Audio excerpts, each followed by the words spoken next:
নমস্কার বন্ধুরা, প্রতিদিনের মতো আবার একটা নতুন ভিডিও নিয়ে তোমাদের সামনে চলে এসেছি। এসএসসি জিডি 2026 তো নোটিফিকেশন অলরেডি আউট হয়ে গেছে।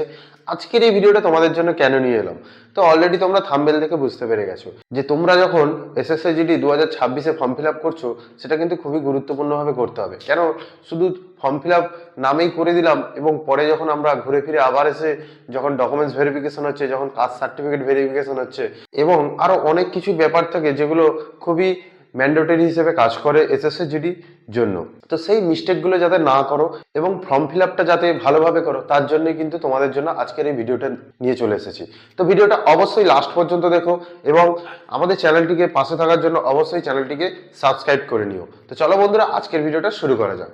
তো বন্ধুরা, অনেকেই কিন্তু ফর্ম ফিল আপ করে ফেলেছো এবং অনেকেরই কিন্তু ফর্ম ফিল আপ করা বাকি আছে। তো যারা করে ফেলেছো তারাও দেখে নাও এবং যারা করছো তারা অবশ্যই সাবধানতার সাথে ফর্ম ফিল আপ করো। প্রথমেই তোমাদের কি নাম রেজিস্ট্রেশন এগুলো করাতে হয়। তো নাম রেজিস্ট্রেশন করিয়ে দিলে এবং আধার অথেন্টিকেশন ওটিআর করে নিলে, সেখানে কাস্ট সার্টিফিকেট হচ্ছে তোমরা যেটা দিয়েছো সেটা যেন অবশ্যই তোমাদের কাছে থাকে। যদি না থাকে কিন্তু পরে সমস্যা হয় না, কেননা এসএসসি কোনোদিনও তোমাদের কাস্ট সার্টিফিকেটের জন্য ডাইরেক্ট রিজেক্ট করে দেয় না, তার জন্য সুযোগ দেয় কি যদি না কাস্ট সার্টিফিকেট থাকে ওটা তুমি ডাইরেক্ট কনভার্ট হয়ে তুমি কিন্তু ইউআর ক্যাটাগরিতে চলে যাবে। তো তার জন্য কোনো প্রবলেম হয় না, যখন ডকুমেন্টস ভেরিফিকেশন হয় তখনই ওটা তুমি যদি না দেখাতে পারো সেখান থেকে তুমি ইউআর ক্যাটাগরিতে চলে যাবে। এবারে বলছি, বাবার নাম মায়ের নাম যদি ভুল থাকে, তো বাবার নাম মায়ের নাম ধরো ফর্ম ফিল আপে এক আছে, তোমার আধারে একই থাকবে এবং ধরো স্কুল সার্টিফিকেটে আলাদা আছে। তো সেক্ষেত্রে কি করবে, সেক্ষেত্রে তোমাদের যখন ডকুমেন্টস ভেরিফিকেশন হবে তখন হয় কোর্ট এফিডেভিট দেখাতে হবে বা তোমার বাবার কোনো ডকুমেন্টস দেখাতে হবে যেখানে ওই নামটা ঠিকঠাক আছে। এরপরে বলছি তোমাদের date of birth. Date of birth কিন্তু অবশ্যই ঠিকঠাক থাকতে হবে। আধার ভ্যালিডেশনে যদি ডেট অফ বার্থ ঠিকঠাক থাকে, তাহলে মাধ্যমিকের ডকুমেন্টসে কিন্তু ডেট অফ বার্থ ঠিকঠাক থাকতে হবেই। এরপরে বলছি যে তোমরা যখন ফর্ম ফিল আপ করছো তখন সবাই চায় হাইয়েস্ট কোয়ালিফিকেশন চায়। তো তোমরা যদি মাধ্যমিক দিয়ে ফর্ম ফিল আপ করো, সেখানে কিন্তু মাধ্যমিকের ডকুমেন্টসটাই নিয়ে যেতে হবে। এরপরে তোমরা যদি হাইয়েস্ট কোয়ালিফিকেশন এইচএস দাও, তাহলে কিন্তু ডকুমেন্টস ভেরিফিকেশনের সময় অবশ্যই তোমরা এইচএস এর ডকুমেন্টস কিন্তু নিতে হবে। এরপরে বলছি তোমাদের যে ডোমিসাইল সার্টিফিকেট, অবশ্যই যারা যারা ফর্ম ফিল আপ করছো তাদের যেন ডোমিসাইল সার্টিফিকেট বের করতে পারবে এরকমই করো। যদি না ডোমিসাইল সার্টিফিকেট বের করতে পারো, তাহলে কিন্তু তোমরা অবশ্যই রিজেক্ট খেয়ে যাবে। তো এটা কিন্তু খুবই গুরুত্বপূর্ণ একটা জিনিস যে ডোমিসাইল সার্টিফিকেট কিন্তু তোমাদের সবাই থাকতে হবে। অথচ দেখো অনেকেই আছে যারা হচ্ছে আমাদের ওয়েস্ট বেঙ্গলের না, তারা হচ্ছে অন্য জায়গার হচ্ছে ছেলে, বেশিরভাগ দেখবে বিহার ঝাড়খণ্ডের ছেলে আছে যারা ওয়েস্ট বেঙ্গলে ফর্ম ফিল আপ করে কাট অফ কম যায় বলে, কিন্তু ওরা ডোমিসাইল সার্টিফিকেট বের করতে পারে না, যার জন্য কিন্তু ওরা রিজেক্ট খেয়ে যায়। বন্ধুরা, তোমরা অবশ্যই ডোমিসাইল সার্টিফিকেটটা আগে থেকে বের করে রাখবে। এরপরে যেটা হচ্ছে তোমাদের আইডেন্টিফিকেশন মার্ক।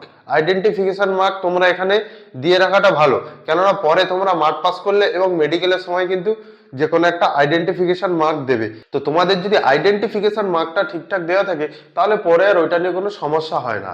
এবং এরপরে লাস্ট এবং সবথেকে ভাইটাল হচ্ছে তোমাদের হচ্ছে কিন্তু প্রেফারেন্স সাজানো, কোনটা তোমার সবথেকে আগে দেবে।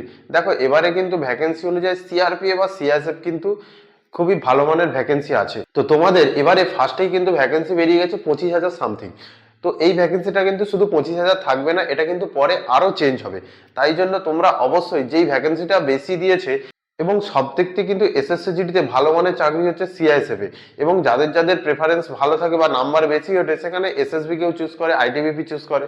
তো আমাদের বর্ডার ডিস্ট্রিক্টে বেশিরভাগ যে ভ্যাকেন্সি গুলো থাকে সেটা হচ্ছে বিএসএফ, সিআরপিএফ, সিআইএসএফ এবং এসএসবি, আইটিবিপি, এগুলো ছেলেদের জন্য। আর মেয়েদের জন্য যেটা থাকে বেশিরভাগ বিএসএফ, সিআরপিএফ, সিআইএসএফ।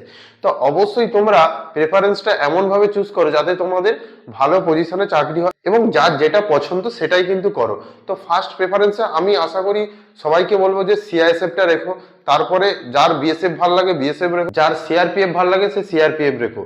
এবং যাদের 120 প্লাস নাম্বার উঠছে, ধরো জেনারেল ক্যাটাগরিতে 130, 135 বা ওবিসি ক্যাটাগরি বা ইডব্লিউএস ক্যাটাগরি যারা আছে যাদের হচ্ছে বেশি বেশি নাম্বার উঠছে, তারা আশা করি যে এইগুলো রাখবে না, সিআইএসএফ ফার্স্ট চয়েস রেখো না, তারা আশা করি তোমরা এসএসবি ফার্স্ট চয়েস রেখো বা আইটিবিপি ফার্স্ট চয়েস রেখো। এগুলো ভ্যাকেন্সি একটু কম থাকে, তবুও তোমরা ট্রাই করতে পারো যেগুলো ফার্স্ট চয়েস রেখে। তারপরে যেটা বললাম সিআইএসএফ, বিএসএফ, সিআরপিএফ বা সিআরপিএফ বিএসএফ এরকম রাখো। এবং কারোর পছন্দ যদি সিআরপিএফ এ যাওয়ার থাকে তাহলে তোমরা ফার্স্ট চয়েস দিয়ে দাও। এবারে তোমাদের বলছি, ধরো কাট অফ এসছে বিএসএফ এর 100 এবং সিআইএসএফ এর 120, তোমার কিন্তু পছন্দ ছিল সিআইএসএফ, তুমি পেয়েছো 130, সেখানে যদি তোমার ফার্স্ট চয়েস থাকে বিএসএফ তাহলে কিন্তু তুমি সিআইএসএফ পাবে না। তো তোমরা কি করবে, অবশ্যই তোমাদের যেটা পছন্দ সেটাই নেবে এবং পড়াশোনাটা অবশ্যই সেই পছন্দের উপর ভিত্তি করেই তোমরা কিন্তু পড়াশোনাটা চালিয়ে যাবে। তো বন্ধুরা এই জিনিসগুলো একটু মেনটেন করে তোমরা ফর্ম ফিল আপ করো।